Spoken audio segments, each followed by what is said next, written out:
Hi y'all, Austin here with Outer World Media. Welcome back to another book review, guys. This is one that it's gonna stick with me, guys. This is one that a couple people had voted on when I did the book poll for what horror book should I read for the month of September.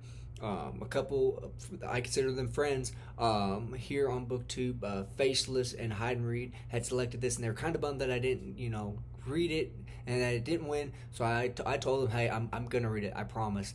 And now I'm kind of questioning whether I should have followed through on that promise, guys. I am talking about Ira Levin's Rosemary's Baby.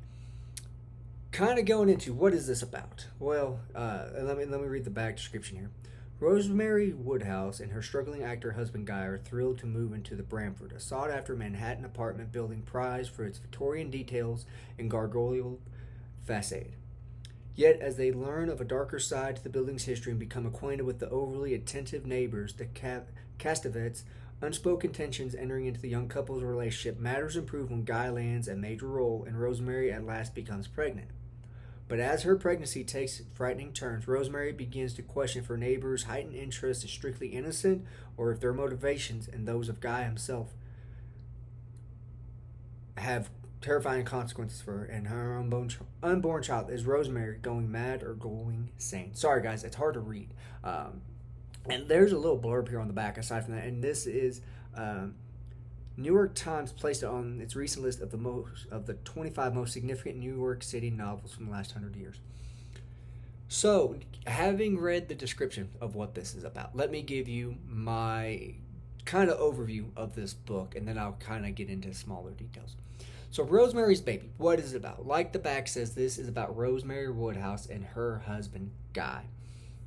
Now, they have recently decided that they want to move, and so they are looking at this one apartment complex or this one place, and somehow the opportunity arises for them to get in at this exclusive, sought after old apartment building complex type thing. And I don't think it's spoiling anything. They find out that the reason that they were offered it is the tenant that lived there had passed on. And so they jump at the chance to do it just because of how nice and how sought after it is, and everybody's going to be jealous. And, they tell a couple of their friends, yeah, we know we got here. And one of their friends, a fatherly figure, if you will, proceeds to tell them, hey, we know what that building is, right? And they said, no, what is it? And he begins to tell them some of the dark history there. And I'm not going to tell you what that is because I think you should read that for yourself if you're interested. But he tells them, some very dark stuff. And regardless, they decide to go forward with it. It's kind of like that line from the Amityville Horror, houses don't kill people, people kill people. That's kind of how their reaction was. And when I read that, I was like, that's kind of what that's making me think. That's the Lutz's reaction when the realtor told them about the history of the house. But again, so they move in. And over time, this book does take place quite a bit over time. They eventually get to meet their neighbors and whatnot, and everything seems innocent until some small little things start to happen. And Rosemary starts to question, am I going crazy, or is all this stuff connected and happening for a reason? Is there a devious plot in play that I don't know about? And again, that's as much as I can give away without, spoiling anything in this book. Now, going into it, I have recently just read and I had finished, and I've put a review up here for Bret Easton Ellis's American Psycho. Now, this book I knew was going to stick with me. There's some scenes, even now that if I think about it, I just don't like to think about it. But it does its job. Where that was just the gore factor that kind of, okay, yeah, this right here, no, this is a, the heebie-jeebies, I guess is the best way to put it. To tell you guys a little side story, so I picked this book up last Thursday, late at night, read like the first 10 pages, and then I picked this back up on Monday. Yeah, Monday, sorry, I had to think. So I had a little bit of time. I had like 5 pages to finish before I finished the first chapter. So I am almost I'm on the last paragraph, guys, and I live here in West Texas. We don't have what happens here, really. We just don't. I was reading it. I was sitting in the living room. My wife was in bed, getting ready to go to sleep, and I am almost finished with that last paragraph. And before I know it, the my place starts to shake. It's an earthquake, not a huge one, but enough that I notice that I look up and I see things shaking, and that creeped me out. I'm not gonna lie, guys. It kind of put the fear of the Lord above in me. It made me think, do I need to continue reading on with this? Is this an omen? Is this a sign? But because of how devout I am to this channel, I pushed through, powered through. Now I'm kind of debating whether I should have or not. Again, this book will leave you with the heebie-jeebies. And it's not even... I don't even want to say this book is scary. In a certain aspect, and I've said it before, as we get older, when we were kids, reading books like Goosebumps or whatnot, or watching like The Creature from the Black Lagoon, the old like Universal horror movies, Dracula, Frankenstein, stuff like that.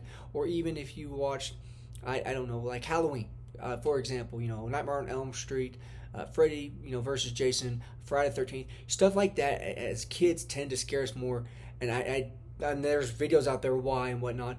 But as we get older, obviously that stuff tends not to scare us, at least not to me anymore. So when I look for a book to kind of, I guess, scare me, it's on a different level, in a different sense. It's not here comes a serial killer out of the woods with a machete. Don't get me wrong, I love Friday the 13th. It's my favorite horror franchise. I want something on a different level. And American Psycho, where it had that Saw, if you've seen the Saw franchise effect of, the gore and stuff, this has, again, that complete opposite effect. This was a eerie feeling while I was reading it. Super tense, trying to figure out, is this happening? Is this not? Is this, like, what's going on here? Because I've never seen the movie. I'm not going to lie to you guys. I've never seen the movie. I'd seen, like, 30-second clips, if that. But I made a point not to watch the movie until I finally can own it and watch it all. But again, it gave me a sense of feeling like, okay, and when I finished the book, that's the thing. As this book kept going on, I was like, okay, maybe she's going a little crazy, maybe not. And as I got to the end of this book and I finished it, I went to pick up the next book that I'm going to read. And I was like, you know what? I need to put the book down. I need to kind of simmer on this, think about this one a little bit. And the more I thought about it, the more I realized I really don't want to think about this book if I don't have to. Not because it was bad, but just because it left me with a sense of, I feel like I need to go to church now and go ask for forgiveness for reading this book. I mean, it was the only other feeling that I've ever really gotten from a movie or a book while doing that is if you've seen, I forget what year it came out, but it's The Witch. It's an A24 film produced movie. It leaves you with a unsettling feeling, and that's kind of what this made me feel. And that's not a bad thing. I think this is exactly what I was looking for. It gave me that sense of dread, that sense of, okay, I'm a little uncomfortable. Again, this is right here. I understand why this has stood the test of time. I really do. This was a book that I want to say I'll read it again. I really do. It's a quick book. But I don't know if I can, if that makes any sense. I know I'm not really making sense to myself, but the sense of dread that I was left with after finishing this book was just something on another level. I could see myself rereading this book, but I don't know if I will.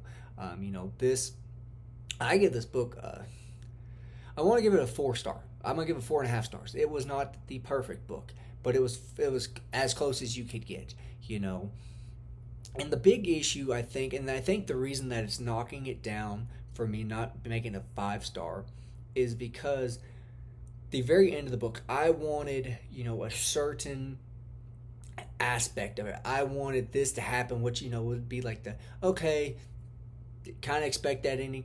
The ending of this book, I did not expect. And now that I'm sitting here thinking about it, I'm like, dude, is it a 4.5? Is it a 5? Like, I can't decide. Like, I'm going back and forth. So I'm just going to go with a 4.5 star. I'm sure if you ask me, depending on the day you ask me, this might end up being a 5-star. I'm not going to lie to you guys. This was, I don't even want to say it was a great book. I'm speechless when it comes to the book. I really am. I don't know really how I know I enjoyed it, but this is one you just have to read for yourself. You really do. This is one, and I didn't understand when I think it was Hyde and Reed said, "Yeah, that book has stuck with me ever since I read it." I was like, "Okay, yeah." You hear some people, no, this book really will stick with you guys. You could take my word for it. I'm just a normal guy, as Hyde and Reed. We're just normal guys, work everyday jobs. This was one. If you're looking for a book to get you creeped out and in the spirit of Halloween, look no further than Rosemary's Baby. Really, don't look any further than this book. This was one that, yeah, again, creepy book, really creepy, sense of dread. It is, and I looked up a couple of reviews last night, and people were saying it's a slow burn. I mean, it is, but it's really not, because it's, even when stuff's not going on, you're seeing the everyday life. It's quick. I mean, there's breaks in the chapters. Like, it's not drudging on. They went and did shopping. They did this. They picked up this. No, it was she went shopping here, did this, and came back to the apartment. Like, it's very quick. I enjoyed the pacing of this book quite enjoyed the pacing of this book quite a bit. But again, guys, Rosemary's Baby. I believe there's a sequel to this, if I'm not mistaken, and I'm debating on if I need to go pick that up. Let me know down in the comments if you guys have read it. If not, I may have to pick it up and read it. But again, guys, Rosemary's Baby by Ivor Levin, however you want to say it. Again, Rosemary's Baby. If you're looking for something to creep you out, look no further, guys. I'm serious. This was a fun read, I guess is what I will say, but it was a creepy read at the same time. But again, guys, I do appreciate every single one of you stopping by and checking out these videos. Y'all have a good one.